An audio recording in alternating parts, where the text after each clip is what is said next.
지난 2년 동안 계속 이 대예배 시간에 마태복음 강해 설교를 하고 있습니다. 이제 오랜만에 다시 한번 제가 다시 설명드리면, 이 마태복음은 누구한테 쓰여진 책이다라고 말씀드렸습니까? 원래 우리한테 쓰여진 책이 아니라 유태인에게, 그죠? 유대인에게, 이스라엘 백성들에게 쓰여진 책입니다. 이스라엘 백성들, 유태인이 성경에서 가장 중요시 여기는 책이 5권이 있습니다. 그 책이 무슨 책일까요? 모세오경입니다. 창세기, 출애굽기, 레위기, 민수기, 신명기입니다. 그러니까 이 이스라엘 사람들한테 이 마태가 마태복음을 쓸 때 설교를 총 몇 개의 설교집을 넣어놨냐면 몇 개를요? 5개를 넣어놨다라고 말씀드렸습니다. 왜냐하면 이스라엘 백성들은 모세오경을 생각하니까 마태복음에 예수님의 설교집이 몇 편이 들어가 있다? 5편이 들어가 있다라고 말씀드렸습니다. 우리 성도님들의 눈빛을 보니까 처음 들어보는 듯한 눈빛으로 저를 보시는 것 같아요. 다 기억나시죠? 그래서 첫 번째 설교는 5장, 6장, 7장의 산상수훈이고요. 두 번째 설교는 10장의 제자 파송 설교이고, 그리고 세 번째 설교는 13장의 천국은 마치하면서 천국 비유에 대한 설교이고요. 네 번째 설교는 18장의 교회 공동체에 대한 설교, 교회에서 잘못 있는 사람이 있을 때 어떻게 치료할 것인가. 그러나 7번만이 아니라 7번을 몇 번이라도 70번씩 7번이라도 용서해야 한다라는 말씀. 우리가 1만 달란트 빚진 사람이기 때문에 용서해야 한다는 이것이 네 번째 설교였고, 우리가 이제 7월 맞이하면서 이제 함께 나누게 되는 24장, 25장은 마태복음에 나오는 5개의 설교 중 마지막 설교입니다. 예수님이 마지막 그 일주일을 보내시면서 감람산에서 말세에 대한, 마지막 때에 대한 묵시의 말씀입니다. 이 말씀을 해주신 이유는, 이 5번째 설교를 해주신 이유는 고난 가운데 있는 성도들이 이 말씀을 읽으면서 주님이 다시 오실 마지막 날에 대한 소망을 가지고 믿음으로 끝까지 견디고 승리할 수 있도록 예수님께서 위로하고 격려해 주기 위해서 해주신 설교 말씀입니다. 우리 지난주 말씀 한번 돌아보면, 그날과 그때는 아무도 안다 모른다라고 이야기했습니다. 다만 우리가 아는 것은 뭐냐면, 생각하지 않은 때에 예수님이 뭐 한대요? 오신다라는 겁니다. 생각하는 때가 아니라 생각 못한 때 오신다는 거예요. 마치 노아의 홍수 때 갑자기 비가 내리기 시작했는데 그게 심판이 된 것처럼 갑작스럽게, 또는 도둑이 갑자기 드는 것처럼 그렇게 생각하지 않은 때에 오신다라는 겁니다. 그렇기 때문에 우리는 어떻게 해야 한다? 준비하고 깨어 있어야 한다라고 말씀드렸고, 그래서 준비하고 깨어 있는데 어떻게 해야 하냐면, 주인이 종에게 내가 잠시 갔다 올 테니까 이 사람들을 돌보라고 책임과 힘을 주었죠. 그죠? 그래서 이 책임과 힘을 이 종에게 주었듯이 우리에게도 주셨기 때문에 우리가 지혜롭게 주님이 주신 책임과 주님이 주신 힘을, 우리에게 주신 소명을 위해서 잘 이루어 가야 한다라고 말씀드렸습니다. 이런 사람들은 예수님이 오늘 오시든 내일이 오시든 10년 후에 오시든 100년 후에 오시든 아무 상관이 없다라고 말씀드렸습니다. 그래서 우리 음성중앙교회 성도님들이 가정에서, 일터에서, 이웃 가운데에서, 그리고 우리 교회에서 늘 그 일상 속에서 주어진 소명을 온전하게, 성실하게, 묵묵히 감당하는 그런 우리 음성중앙교회 성도님들이 되시기를 주님의 이름으로 축복합니다. 우리가 그런 태도로 살아갈 때 주님이 언제 오셔도 우리는 상관없다라고 말씀드렸습니다. 자, 이 비유를 예수님께서 좀 더 강렬하게, 그리고 좀 더 자세하게 오늘 비유의 말씀을 통해서 예수님이 더해 주십니다. 우리나라에는 결혼식 전에, 예전에 신랑의 친구들이 저녁에 신부의 집에 찾아가서 함을 파는 그런 풍습이 있었습니다.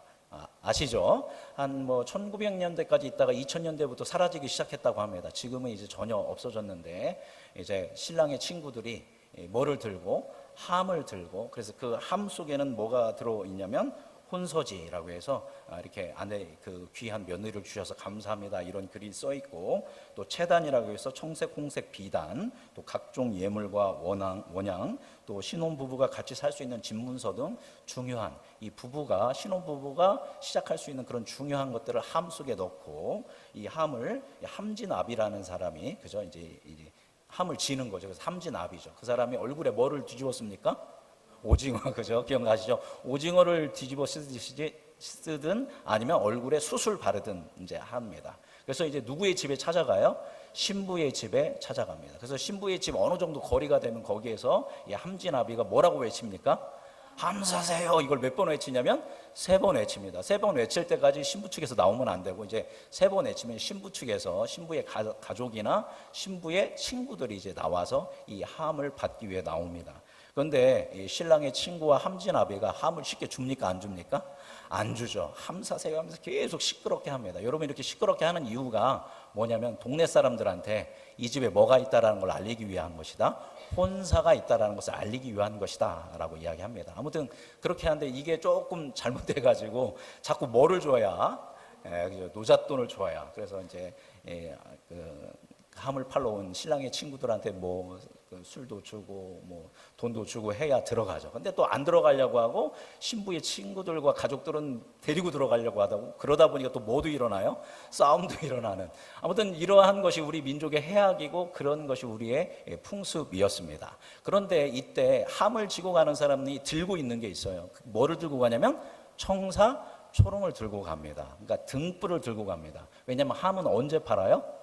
밤에 팝니다. 그래서 밤에 가기 때문에 등을 들고 신랑의 친구들이 함을 가지고 신부 측에 가게 되는 것입니다. 그런데 어디에도 이와 비슷한 풍습이 있었을까요? 이스라엘에도 이와 비슷한 풍습이 있었다라는 것입니다. 그런데 우리나라와는 반대로 우리나라에서는 신랑의 친구들이 등불을 들고 신부의 집에 가지만 그 반대로 이스라엘에서는 신부의 친구들이 10명의 들러리들이 누구를 맞이하냐면 등불을 들고 신랑을 맞이하는 풍습이 이스라엘에 있었다라는 것입니다. 그래서 예수님은 이 이스라엘의 풍습을 주제로 우리가 마지막 때에 예수님을 어떤 태도로 맞이해야 하는가에 대해서 비유로 말씀해 주시는 것입니다. 너무나도 유명한 열처녀 비유입니다. 우리 성경 마태복음 25장 1절 말씀 같이 읽어보도록 하겠습니다. 자, 읽어볼까요? 그때에 천국은 마치 등을 들고 신랑을 맞으러 나간 열처녀와 같다 하리니. 자, 그러니까 이 열처녀는 신부가 아니라 신부의 친구들, 들러리들인 것입니다. 자, 이것을 이해하기 위해서 여러분 들어보신 적 있으셨을 건데요. 이스라엘의 결혼 당시의 결혼 풍습이 어떻게 되냐면 먼저 중매를 하든 아니면 사랑에 빠지든 해가지고 어떤 젊은 남자가 어떤 여인과 결혼하기로 마음을 먹게 되면 먼저 어떻게 해야 하냐면 지참금을 가지고 가게 됩니다. 그래서 신부의 아버지한테 지참금을 지불하고 뭐를 하게 되냐면 약혼식을 하게 됩니다. 먼저 약혼식을 하게 되고 그때부터 우리는 약혼식이지만 이스라엘 사람들한테는 이 약혼식이 뭐의 시작이에요? 정식적인 결혼식의 시작입니다. 그래서 이제 약혼식을 신부의 집에서 하고 신랑이 집으로 돌아갑니다. 그리고 몇 년 동안 약 1년 동안 신부를 맞이하기 위해서 준비를 합니다. 이제 남자가 갓 성인이 돼서 신부를 맞이해야 하니까 자기 집도 마련을 해야 하고 경제적으로 독립할 여러 가지를 1년 동안 준비를 하는 것입니다. 이스라엘의 결혼 풍습이에요. 그래서 열심히 준비를 합니다. 자, 이제 준비가 다 됐다라는 걸 누가 결정할까요? 신랑이 결정하는 것이 아니라 신랑의 아버지가 결정합니다. 자, 가만히 아들을 보니까 야, 이제 네가 뭐 할 수도 있겠다. 한 집안의 가장으로 독립할 수 있겠구나라는 판단이 서면 아들한테 이야기합니다. 이제 약혼한 누구를 데려와라. 신부를 데려와라 라고 이제 이야기하면 이제 신랑이 친구들과의 행렬을 가지고 이제 신부를 찾아갑니다. 언제 찾아갈까요? 자, 낮에 찾아갈까요? 밤에 찾아갈까요? 밤에 찾아갑니다. 이들이 밤에 찾아가는 이유는 우리는 하루가 언제 시작돼요? 아침에 시작되지만 이스라엘 사람들은 하루가 아침에 시작되는 게 아니라 초저녁부터 하루가 시작됩니다. 그래서 하루가 시작되는 그때 사랑하는 아내를 맞이하러 이제 가게 됩니다. 그래서 이제 신랑이 친구들과 이렇게 행렬을 가지고 이제 신부 측으로 가게 되면 이제 일찍 오기도 하지만 늦게 올 수도 있죠. 그러니까 신부 측에서는 처녀 10명을 준비해서 10개의 등을 준비하게 됩니다. 이 10개의 의미는 이스라엘 사람들에게는 이제 숫자 굉장히 중요한데 완전한 숫자의 의미이기도 합니다. 열이. 그래서 회당을 열려면 우리와 같이 유대인들이 교회를 열려면 최소 남자 성인 몇 명이 있어야 하냐면 10명이 있어야 합니다. 그리고 장례식의 행렬이라든가 이와 같이 신랑을 맞이하는 들러리에도 몇 명이 있어야 돼요? 10명이 있어야 합니다. 이런 의미를 가지고 있죠. 그래서 그 10명이 신랑을 맞이하기 위해서 등을 가지고 이제 나갑니다. 그러다 누군가가 신랑이 도착했습니다라는 소리가 신랑이 도착하고 있습니다 하면 이제 이 10명의 들러리들이 등을 가지고 누구를 맞으러 가는 거예요? 신랑을 맞으러 가서 어디로? 신부의 집으로 이렇게 데리고 옵니다. 그리고 이제 문이 닫히면 그때부터 뭐가 본격적으로 시작하냐면 혼인잔치가 본격적으로 시작됩니다. 신부의 측에서 혼인잔치를 하는 경우도 있고 이제 신랑의 집으로 데려가서 혼인잔치를 하는 경우도 있습니다. 근데 오늘 말씀을 통해서 볼 때는 신부 집에서 혼인잔치가 열리는 것입니다. 자, 이것이 이스라엘의 풍습입니다. 우리나라와 좀 비슷하기도 하고 좀 다른 면이 있기도 하죠. 자, 그런데 이 비유에서 여러분이 잘 알다시피 신랑은 누구를 얘기하는 걸까요? 바로 다시 오실 예수 그리스도를 이야기합니다. 혼인잔치는 뭐냐면 예수님이 다시 오셔서 이 땅 가운데 하나님의 나라가 완성되는 때, 그래서 하나님의 나라는 무엇과 같다? 혼인잔치와 같다. 그렇게 풍성하고 행복한 나라가 하나님의 나라다라는 것이죠. 자, 그러면 10명의 처녀는 누굽니까? 예수님의 오심을 기다리는 모든 그리스도인들을 의미합니다. 저와 여러분을 의미하는 것이죠. 자, 그러면 예수님의 비유 속으로 좀 더 자세히 들어가 보도록 하겠습니다. 이 이제 풍습에 따라서 이제 신랑이 신부를 맞이하기 위해서 이제 출발을 합니다. 그런데 25장 5절 같이 읽어보겠습니다. 25장 5절 읽어볼까요? 시작. 신랑이 더디 오므로 다 졸며 잘세. 근데 문제가 발생했네요. 신랑이 어떻게 왔대요? 더디 왔어요. 보통 초저녁 8시 우리 시간도 따지면 8시 9시 정도에 오는데 안 오고 있는 겁니다. 한밤중이 돼야 거의 12시 정도 1시 이렇게 넘어가서도 신랑이 안 오는 겁니다. 너무너무 안 오니까 이 10명의 처녀들이 뭐 하기 시작해요? 졸기 시작합니다. 몇 명이 졸았냐면 10명이 졸았어요. 5명만 졸은 게 아닙니다. 이게 졸기 시작하다가 너무너무 안 오니까 뭐 하기 시작해 이 사람들이? 잠을 자기 시작합니다. 아마 코 고는 사람도 있지 않았을까. 그래서 10명이 잠이 듭니다. 다 이 슬기로운 5명이 잠이 안 든 게 아니라 10명 전부 다 잠이 든 겁니다. 굉장히 이제 긴장했을 것인데 안 오니까 긴장도 풀어지고 이러다 보니까 잠이 들기 시작하였다라는 것입니다. 그러니까 신랑이 더디 오니까 다들 뭐해진 거예요? 좀 피곤해진 그런 경향이 있습니다. 우리도 마찬가지지 않습니까? 저번 주에도 말씀드렸지만 주님 빨리 오셨으면 좋겠죠? 할렐루야. 아멘. 한 분도 안 하시네요. 오늘 밤에 오셨으면 좋겠죠? 예, 주님이 오시면 여러분 안 오셨으면 아니에요. 주님이 오시면 여러분 너무너무 기쁘고 감사하고 행복한 것입니다. 그죠? 그러니까 주님이 더디 오시는 게 우리에게는 어떻게 보면 뭐예요? 고난이고 좀 어렵습니다. 주님 빨리 오셔서 좀 우리에게 완전한 하나님의 나라를 이루어 주셨으면 하는 소망이 저와 여러분에게 있어야 돼요. 그죠? 그래야 우리가 뭐 할 수 있어요? 준비할 수 있습니다. 그죠? 주님 다시 늦게 오셨으면 좋겠다라는 것은 이제 준비도 안 됐고 좀 준비를 안 할 수도 있는 그런 가능성이 우리에게 많은 것을 볼 수 있습니다. 자, 이렇게 주님이 더디 오시는 이유는 성경에 뭐라고 쓰여 있습니까? 한 영혼이라도 더 뭐 하기 위해서 구원을 받을 수 있도록 하나님께서 좀 더 유보하고 계신 것이 하나님의 은혜이다라는 것입니다. 어쨌거나 신랑이 더디 오셨다라는 겁니다. 그래서 다 졸고 다 잠이 들었습니다. 그런데 6절 읽어보겠습니다. 6절 읽어볼까요? 시작. 밤중에 소리가 나되 보라 신랑이로다 맞으러 나오라 하매. 우리가 잘 알듯이 신랑이 생각하지 않은 때 초저녁에 올 줄 알았는데 생각하지 않은 이 한밤중에 갑자기 들이닥치게 됩니다. 이때 이 10명의 들러리들, 이 여인들은 등을 가지고 신랑을 맞으러 가야 합니다. 그런데 여기서 여태까지는 다 똑같아 보여서요. 똑같이 등을 가지고 있고 똑같이 기름을 가지고 있고 곱게 차려있고 신랑을 맞아야 할 준비가 다 되어 있는 것으로 보였는데 이때 갑자기 한밤중이 되니까 갈라지기 시작합니다. 이 10처녀 중 슬기로운 5처녀는 뭐를 준비했어요? 여분의 기름을 준비했고 나머지 5처녀는 기름이 떨어져서 그제야 기름을 사러 기름 장수에게로 뛰어가게 됩니다. 그러나 이미 때는 늦었죠. 신랑은 도착했고 성문은 문이 뭐했어요? 닫히고 혼인잔치는 시작됩니다. 누구만 들어갔어요? 기름을 준비한 슬기로운 5 여인만 들어가고 5 여인은 들어가지 못했죠.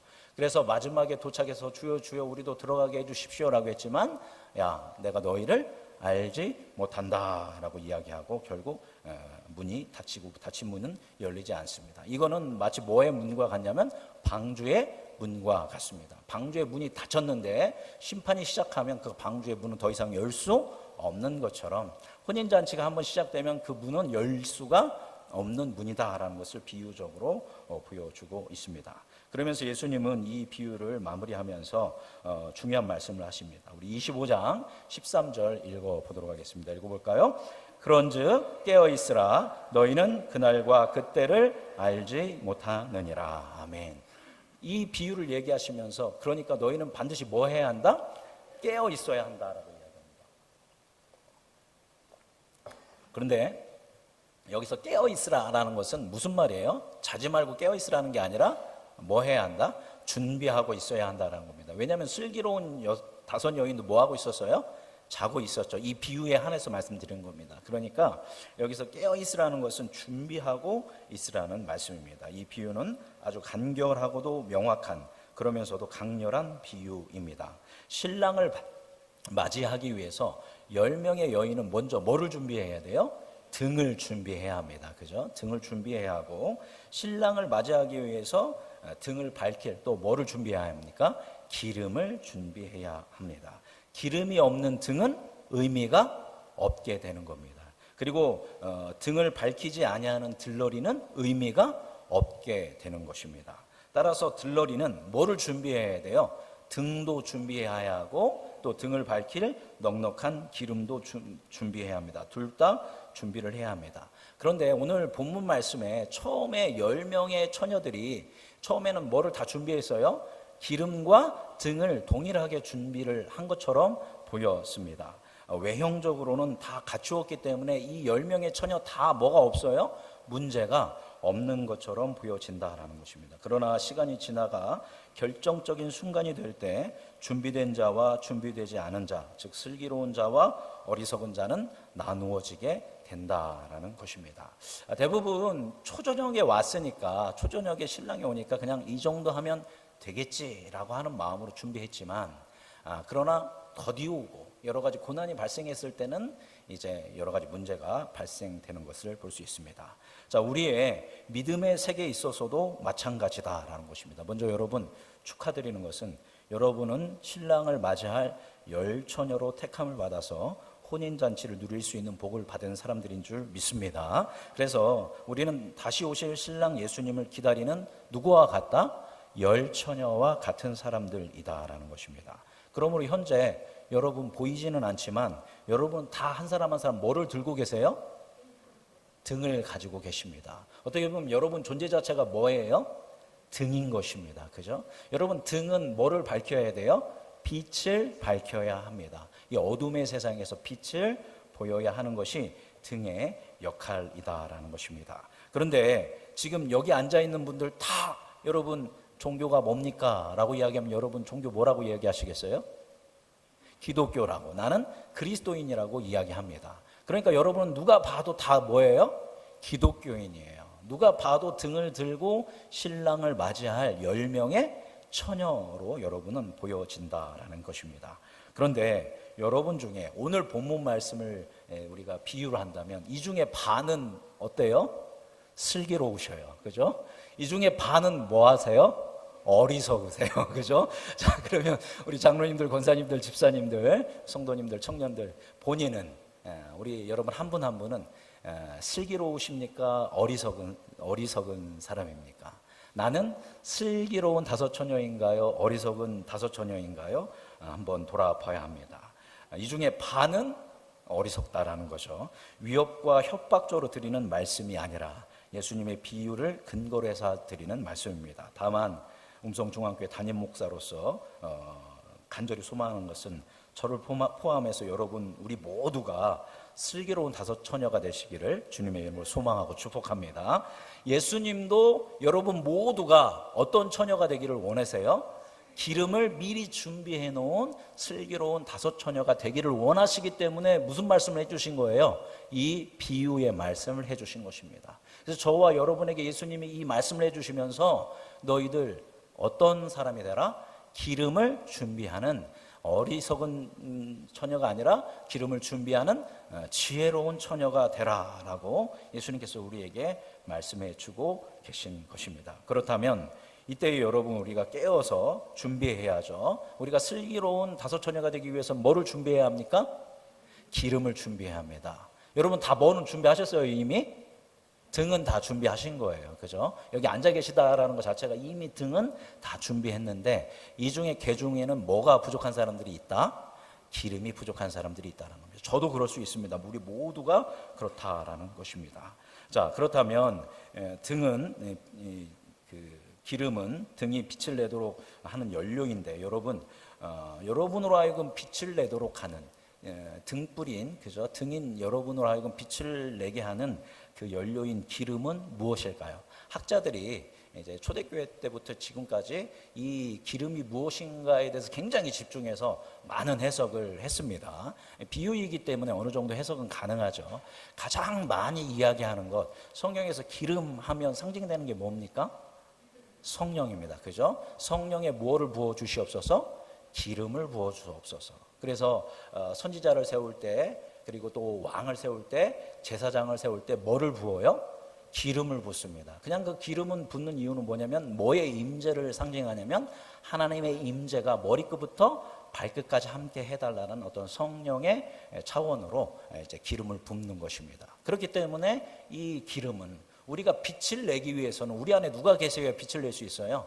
성령 하나님이 계실 때 우리가 빛을 낼 수 있다. 그렇기 때문에 기름은 뭐를 의미한다? 성령을 의미한다. 그래서 슬기로운 다섯 처녀는 뭐한 사람이다? 성령 충만한 사람이다. 늘 성령을 구하고 내 안에 하나님을 모시고 하나님의 뜻을 구하고 하나님의 뜻대로 살기 위해서 힘쓰는 사람이 슬기로운 사람이다. 이게 가장 정통적이고 가장 많은 사람들이 지지하는 해석입니다. 그리고 또 이것만큼 또 중요시 해석되어지는 게 뭐냐면, 우리 장로님께서도 말씀하셨는데, 끝까지 견디고 하나님의 뜻을 이루어내는 믿음이다라고 이야기하고 있습니다.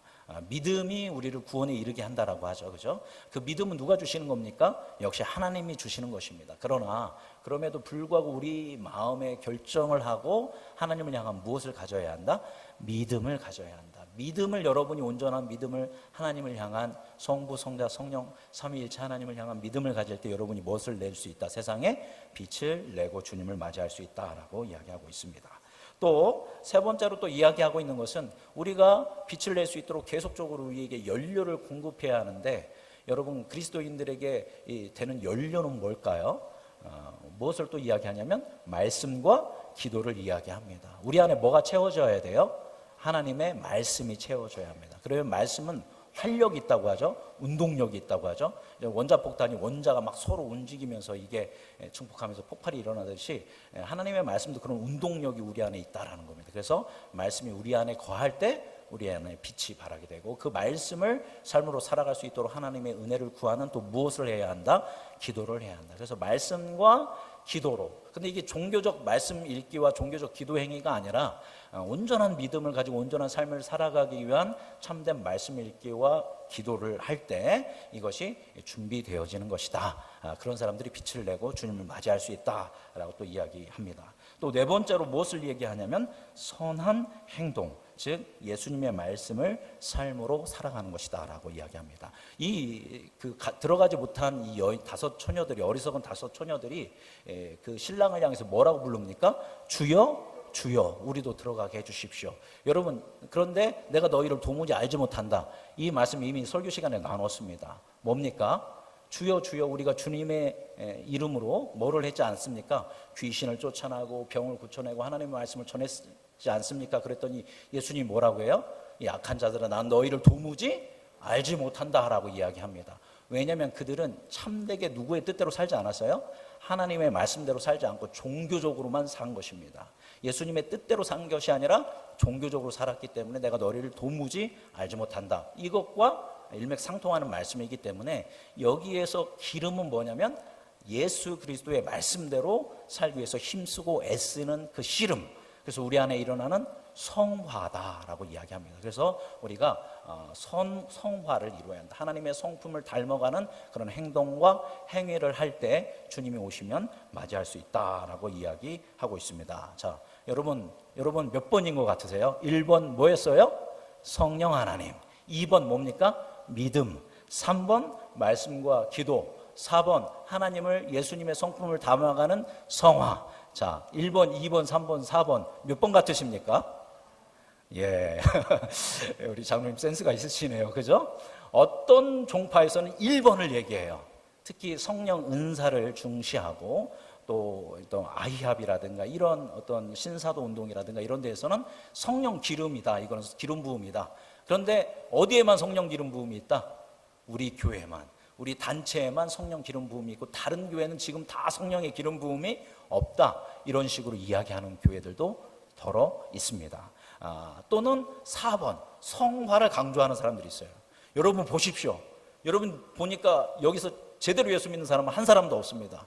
이러니 어리석은 다소천입니다. 정신 똑바로 차리고 온전하게 살아가십시오. 이런 식으로 우리의 죄책감을 자극하고 공포심을 하면서 행동 중심의 종교적 그런 그리스도인을 만들어가는 그런 교회들도 있습니다.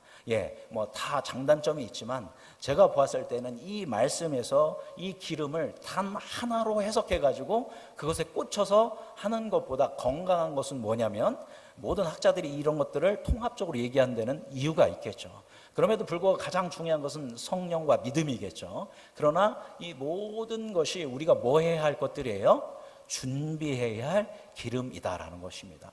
예수님께서 이 말씀을 해주신 이유는 뭐가 기름이냐, 그 기름을 준비해라. 물론 그것도 중요하지만 너희들은 뭐 하고 있어야 한다? 지금 준비하고 있어야 한다라는 것을 강조해가기 위해서 이 비유의 말씀을 해주신 것입니다. 왜입니까? 왜 준비하고 있어야 합니까? 생각하지 않은 때에 갑작스럽게 오실 수 있기 때문입니다. 앞서 2주 동안 우리가 설교한 것과 나눴던 말씀과 동일하다라는 것입니다. 그럼에도 불구하고 우리가 준비해야 할 기름들을 우리가 정리해 본다면 먼저 우리가 어떤 것을 구해야 할지 이 말씀을 통해서 우리가 볼 수 있다라는 것입니다. 자, 이제 말씀 마무리하도록 하겠습니다. 우리는 이 지난 7월 한 달, 7월 첫째 주에 설교 말씀 기억하시죠? 7월 첫째 주 설교 뭐였죠? 하프타임. 그죠? 7월 첫째 주 하면서 이제 하프타임, 이제 다 기억나시죠? 하프타임 말씀드렸습니다. 그래서 지난 6개월을 돌아보고 다음 6개월을 잘 준비하자. 그 다음부터 이제 7월 한 달 동안 우리가 나눈 것은 뭐에 대해서? 마지막 때에 대해서 말씀을 나누었습니다. 계속 예수님의 승천 이후 이미 시작된 마지막 때에 대한 말씀이었습니다. 이때에 여러분에게, 저와 여러분에게, 그리고 우리 음성중앙교회에 이유가 있기 때문에 하프타임과 마지막 때에 대한 말씀들을 주님께서 우리에게 주시고 있다고 저는 믿습니다. 우리는 예수님이 지금 당장 오셔도 전혀 이상할 것이 없는 시대 속에 살고 있습니다. 우리는 이 마지막 시대에 영적 통찰력을 가지고 거짓된 것들의 미혹에 빠지지 말고 건강한 믿음을 지니고 살아야 할 줄 믿습니다. 우리 음성중앙교회 모든 성도님들이 건강한 믿음을 갖기를 주님의 이름으로 축복합니다. 그러면 건강한 믿음은 어떤 믿음입니까? 계속 예수님이 말씀하시는 것은 깨어서 뭐 하는 믿음이다? 준비하는 믿음이다라는 것입니다. 예수님이 오늘 오셔도 또는 내일 오셔도 10년 후에 오셔도 100년 후에 오셔도 나는 아무런 상관이 없어요. 주님 오신다고 호들갑을 떨 필요가 없다라는 것입니다. 그렇게 깨어 준비해야 한다는 겁니다. 어디에서요? 일상 속에서, 내가 살아가는 삶 속에서, 가정에서, 일터에서, 이웃들과의 관계 속에서, 교회에서 언제든지 그렇게 깨어서 준비하는 그런 그리스도인이 되어야 한다라는 것입니다. 그런데 오늘 한 가지 더해졌죠. 뭐를 준비하라고요? 기름을, 등과 기름을 준비하라. 근데 여러분은 뭐는 다 준비되었다?